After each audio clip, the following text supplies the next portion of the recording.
오늘 함께 보실 하나님의 말씀은 시편 125편 1절과 2절 말씀입니다.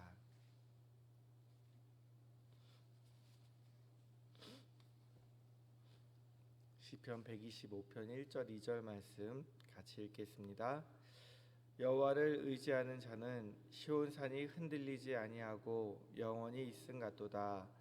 산들이 예루살렘을 두름과 같이 여호와께서 그의 백성을 지금부터 영원까지 두루시리로다. 아멘. 성전에 올라가는 그 여섯 번째 노래인 시편 125편은요. 여호와를 그 의지하는 자를 지키시는 분이 하나님이신데 그 사람은 안전하다라고 고백을 하고 노래하고 있습니다. 여러분들은 이 세상을 살아가면서 안전하다고 느끼십니까? 불안과 걱정 없이 살아가고 계십니까? 사람들이 인생을 살아가면서요, 원인 모를 두려움에 시달리고 살아갑니다. 지금은 건강하고 다 괜찮은데도 불구하고 어느 날 갑자기 실직을 하지 않을지, 어느 날 갑자기 아프다라고 암 선고를 받거나 건강이 무너지지는 않을지, 또한 어느 순간 무엇인가 잘못돼서 가정이 위기가 오지는 않을지. 특히 제가 졸업하던 그 1997년 그때는 IMF가 와서 되게 힘들었거든요. 또 요즘 같은 경우는 스태그플레이션이 시작됐다 그래서 사람들이 취업하거나 사업하거나 그 모든 일에 다 두려움을 가지고 있습니다.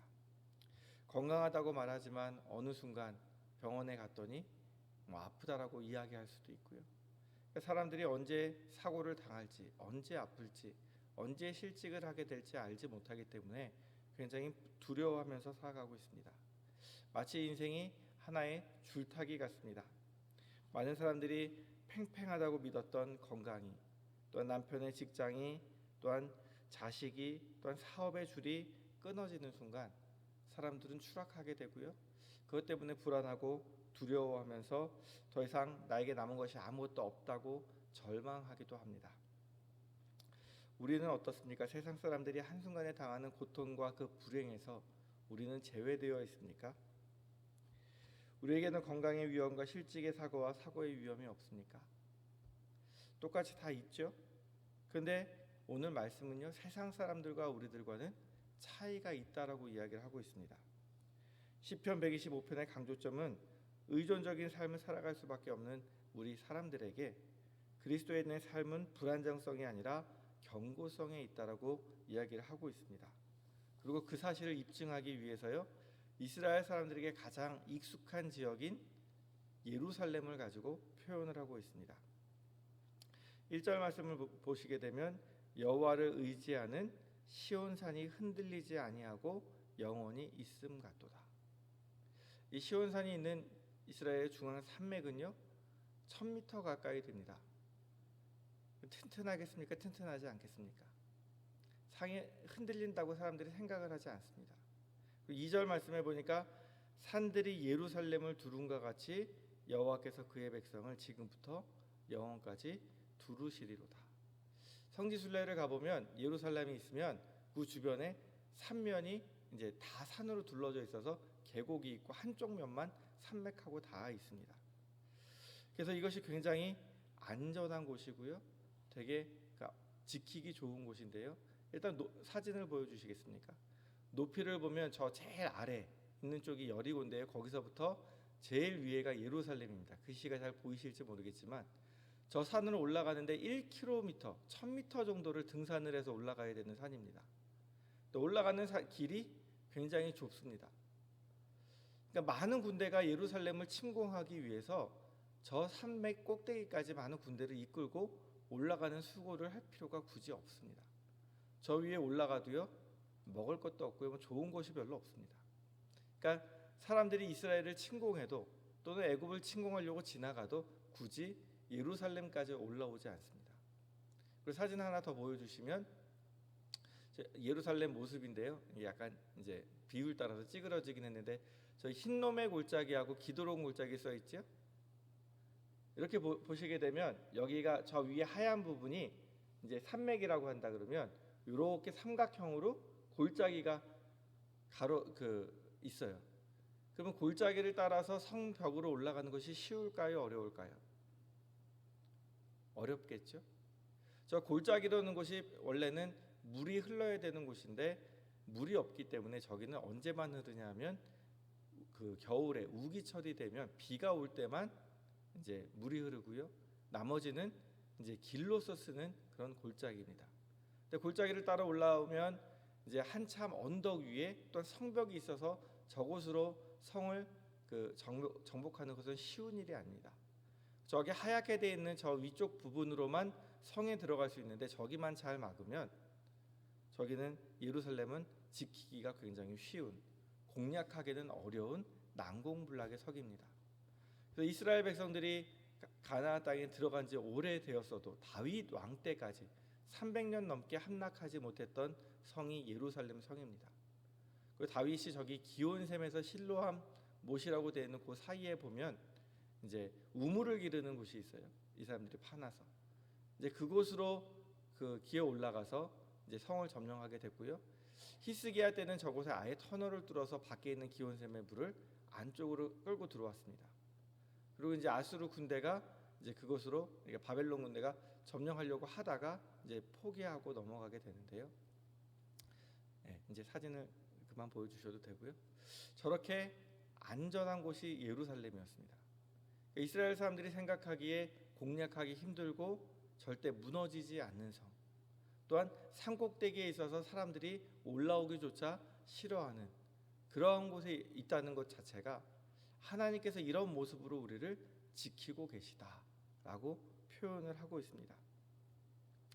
그리스도인들이 세상 사람들과 다른 점은요, 하나님이 함께 하신다는 사실입니다. 똑같이 많은 위험에 노출되어 있지만, 똑같이 많은 일들을 겪고 불안해하지만 우리가 불안하지 않을 것은 하나님께서 우리를 책임지신다는 사실에 있습니다. 우리가 살아가면서 그들과 다른 점이 있다면, 여호와를 의뢰하는 자는 시온산이 요동치 않고 영원히 있음 같도다라고 이야기한 것처럼 요동하지 않도록 하나님 만들어 주시는 거예요. 근데 우리는 믿음이 없어서 살아가면서 내 마음이 하루에도 몇 번씩 바뀔까요? 안 바뀔까요? 바뀝니다. 하나님께서는 내 마음이 바뀌기를 원하실까요? 아니면 바뀌지 않기를 원하실까요? 고대에서 살아가는 동안은 성읍이라는 것이 굉장히 중요했습니다. 이 울타리라는 것이 나를 보호해 주는데 이것이 없으면 언제든지 야생 짐승이나 다른 적군들이 쳐들어왔을 때 나를 지킬 수가 없습니다. 근데 예루살렘은 워낙 자체가 이제 골짜기로 파여져 있어서 성처럼 되어 있는 데다가 성벽까지 있으니 안전하다고 생각했습니다. 근데 느헤미야 때 보면은 예루살렘 성이 다 파괴됐습니다. 사람들이 불안해하면서 살아갑니다. 느헤미야가 돌아와서 성벽을 다시 쌓으려고 하니까 주변에 있는 사람들이 못 쌓게 방해합니다. 왜냐하면 성벽을 쌓고 나면 이 사람들이 안전하다고 생각해서 자기 말을 안 듣는다고 생각했습니다. 그러니까 성벽을 못 쌓게 하고 내가 언제든지 예루살렘에 영향력을 행사하고 싶어 했던 겁니다. 그러니까 느헤미야가 그것을 방지하기 위해서 성을 쌓았습니다. 이런 것처럼 우리가 살아가면서 우리도 뭔가 안전하다고 느껴야, 내가 좀 재산도 있고 내가 운동해서 건강도 하고 또 내 자녀들도 걱정 없이 살아갈 수 있을 만큼 능력이 있어야 안전하다고 생각하고 불안해하지 않습니다. 그런데 내가 무엇인가 부족하다고 생각하면 사람들은 두려운 마음이 생깁니다. 가족들을 위해서, 내 노후를 위해서 무언가를 해야 되지 않을까? 가만히 있으면 항상 불안한 마음이 듭니다. 그런데 하나님께서는요, 여호와를 의지하는 자는 산이 흔들리지 아니함 같을 것이다. 우리에게 부족한 것이 무엇이냐면 믿음입니다. 하나님께서 나를 지켜주실 거야.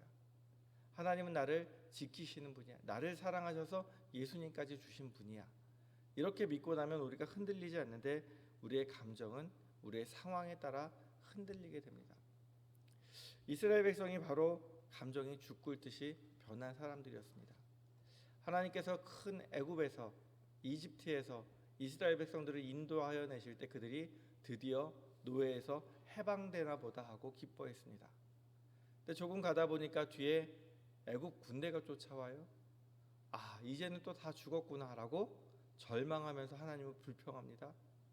그때 하나님 불과 구름 기둥으로 애국 군대를 막으시고 홍해를 가르고 건너게 하세요. 또 좋아서 찬양하고 날뛰어요. 하나님 앞에서 기뻐합니다. 근데 2, 3일도 가기 전에 또 불평합니다. 무엇 때문에요? 먹을 것 때문에. 40년을 광야에서 떠돌다가 이제 가나안 땅에 들어갔습니다. 여리고성을 내가 점령할 수 없는데, 여리고성도 아까 예루살렘처럼 이제 큰 성벽을 쌓았는데 이중으로 쌓아놨습니다. 그러니까 점령하기 힘든 성인데 이스라엘 백성들이 하나님 말씀 순종해서 하루에 한 바퀴씩 돌고 마지막 날 7바퀴, 13바퀴를 돌고 나니 성이 무너져서 이겼습니다. 자신감이 불타오릅니다. 하나님이 함께 하시는구나. 이길 수 없는 것을 이기게 하시는구나. 그리고 바로 그 다음 성인 작은 아이 성에 가서 또 절망하고 슬퍼합니다. 또한 갈멜산에서는요, 하나님의 선지자 엘리야가 사람들에게 하나님이 살아계신 하나님이시라는 것을 보여줍니다. 그 바알과 아세라 선지자 850명을 다 죽이고 이제는 하나님만 믿겠다라고 다짐하지만 조금 지나고 나니까 다시 바알들을 섬깁니다. 우리가 감정적으로 살아갈 때는요, 우리의 감정은 항상 상황에 따라 변할 수밖에 없습니다. 조금만 좋아지면 기뻐하다가 조금만 안 좋아지면 걱정하고 근심하고 슬퍼합니다. 그렇기 때문에 가장 중요한 사실은 나의 안전이 나의 감정에 있는 것이 아니고 나를 사랑하시는 하나님께 있다는 것을 믿으시기 바랍니다. 내가 하나님을 어떻게 느끼느냐에 따라서 하나님이 변하시는 것이 아니고 하나님이 어떻게 말씀하셨는지에 따라서 우리의 삶이 변한다는 것을 기억하시기 바랍니다. 그래서 오늘 1절 말씀이 여호와를 의지하는 자는 믿음으로 하나님을 의지하고 붙드는 자는 시온산처럼 흔들리지 않을 것이라고 고백합니다. 이스라엘 백성들이 수없이 많은 어려움을 겪었지만 그들이 많은 실패와 좌절을 겪었지만 언제나 하나님은 그들을 버리지 아니하셨습니다. 그리고 하나님의 때에 하나님께서 다시 회복시키시고 그들을 살리시는 것을 경험했습니다. 그래서 이 사람들은 하나님께 예배하러 올라가면서 하는 이야기가 나의 삶은 항상 불안이 있는 삶일 수밖에 없지만 그 가운데 내가 하나님을 의지할 때 하나님께서 나를 붙드신다는 고백을 하고 있습니다. 나의 안전이 누구에게 있습니까? 하나님께 있습니다. 하나님 어떤 분이십니까? 나를 사랑하시는 분입니다. 하나밖에 없는 아들을 보내셔서 나를 위해 대신 십자가를 지게 하시고 이제 우리를 아들로 딸로 자녀로 삼으셨습니다. 그리고 우리가 이제는 아버지를 의지하고 살아가는 자가 되기 원하고 계십니다. 우리가 보통 부모님이 계시고 부모님의 능력이 있으시면 자녀들이 걱정 안 합니다. 왜요? 아버지가 있고 어머니가 있기 때문에. 근데 우리가 그것을 믿지 못하면 다 내가 그 짐을 짊어져야 된다고 생각해서 걱정 근심이 있는 거예요. 하나님께서는 이제 우리를 책임지신다라고 말씀하셨는데 우리가 그것을 믿고 하나님께 나아오기를 원하고 계신 것입니다. 그래서 오늘 시편 기자는 성전에 올라가면서 여호와를 의지하는 자는 산이 흔들리지 않는 것처럼 흔들리지 아니할 것이고 우리의 감정만 그런 것이 아니라 하나님께서는 예루살렘을 산들로 둘러서 지키시는 것처럼 우리를 안전하게 지켜주시는 하나님이라고 고백하고 있습니다. 우리가 오늘도 믿음을 가지고 어떤 어려움이 있든지 하나님 나를 사랑하시죠? 우리 가정을 사랑하시죠? 오늘 말씀처럼 하나님 지켜주실 줄 믿습니다. 내 마음은 여전히 불안하고 두렵고 하나님 안타깝지만 염려와 걱정이 되지만 하나님 앞에 나아갈 때 하나님 내 마음에 평안도 주시고 또한 하나님의 때에 하나님이 역사하셔서 우리의 모든 근심을 다 이겨내고 하나님만 바라볼 수 있도록 만들어 달라고 기도하시길 원하고 계신다는 것을 기억하시기 바랍니다. 하나님을 의지하는 마음으로 기도하는 저와 성도님들 되시길 축원드립니다. 기도하겠습니다. 하나님 아버지, 우리는 믿음이 연약하여서 세상을 살아가다 보면 문득문득 두려움과 불안을 느낍니다. 믿음으로 하나님을 바라보기보다 믿음이 없어 염려와 근심에 빠질 때가 있습니다. 불안하고 두렵고 염려와 걱정이 될 때마다 오늘 말씀처럼 나의 안전이 하나님께 있다는 것을 기억하게 하시고 그 하나님이 나를 사랑하셔서 독생자까지 주신 분이심을, 그리고 나의 아버지가 되셨음을 기억하고 하나님 아버지만 의지하는 하나님의 자녀로 살아갈 수 있도록 우리의 마음과 생각을 주장하여 주옵소서. 예수 그리스도의 이름으로 기도드립니다. 아멘.